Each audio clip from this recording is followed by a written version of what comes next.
oromummaan ittiin saalfannu hin jiru. Oromiyaan dabarsinee kenninullee hin jiru jechuudha. Seenaa boonsaa qabna. Seenaa boonsaa qabna. Dhara nurratti hojjetame malee dhara orma irratti hin hojjennu. Daangaan nutti darbame malee daangaa namaan ceene. Dhugaa kennaa awwaalamee ka ormaan tu'in. Dhugaa Oromoo, fedhii Oromoo, dantaa Oromoo, kaayyoo Oromoo, dhugaa qabsaa'ota Oromoo, waltajjii kamirrattu, afaan kamiinuu, abbaa fedhe fuuldurattu falmachuu danda'uudha qabna jechuudha. Dhugaa himachuu danda'uudha.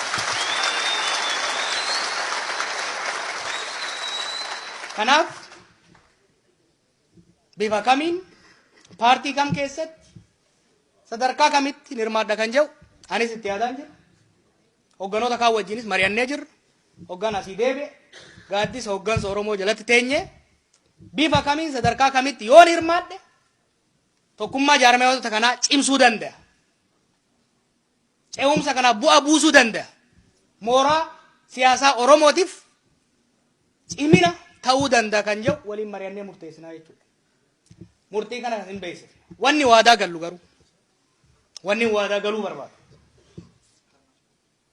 Filannoo asaanuu keessatti korojoon Oromoo hin hatamu tokko.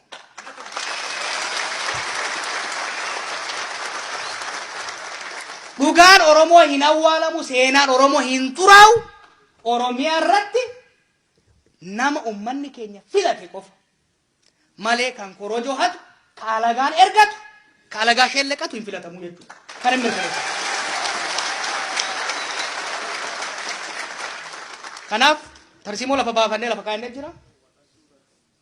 Itti qophaa'aa turre yeroo gabaabaa keessatti gara kanatti kan seennu ta'a. Yaada keessan, deeggarsa keessan bifa adda addaatiin nuuf dhiyeessa. Yeroo murteessaa keessa jira jechuudha. Hantuunni deessee eegerra hoggaa ga'e akkan taane. Kanaaf namni keenya wal dhaga'uu qaba.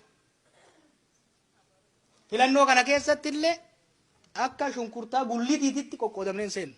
Kana waadaan isinii gala. Wanta akka shakkina.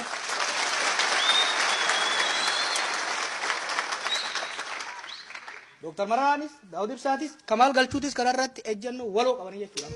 Shakkiin tokko hin jiru.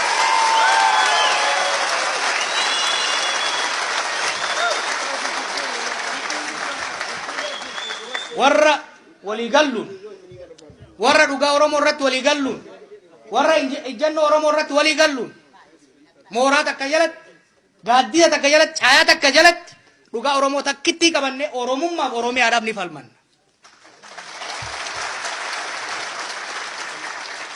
Warra kanarratti garaagarummaa yaada qabnuun wal kabanyee walii beeyne dorgommii keessa seenne yoo mo'anne fudhanne yoo mo'amne kennine ummata Oromootiif Oromiyaaf mootummaa isa fakkaatu gadhaabna jechuudha.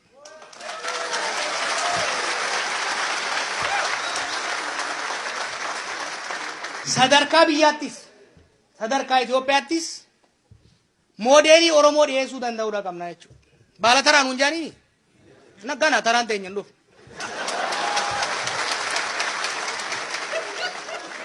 Taraas yoo taate biyya ormaatiif taraa salphii hin qabanne. Waggaa 150 qe'ee teenya irratti taraa eegganne beektu.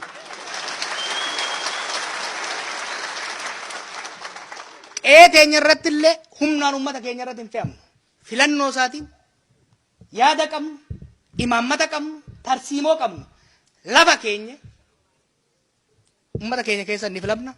Sadarkaa biyyaatitti illee waan gadaa Oromoo qabdu, waan safuu Oromoo qabdu as baafne ummata biyya keenyatiif dhiyeessine kan ummanni biyya keenyaa sabaaf sablammiin dhiyeessuun walitti daballee areera Itoophiyaaf gaafa Afrikaatii ta'u ka shuruuf kaan Oromootiif sabaaf sablammoota keessaa mul'atu gad dhiyeessuu danda'uudha qabnaa jechuudha.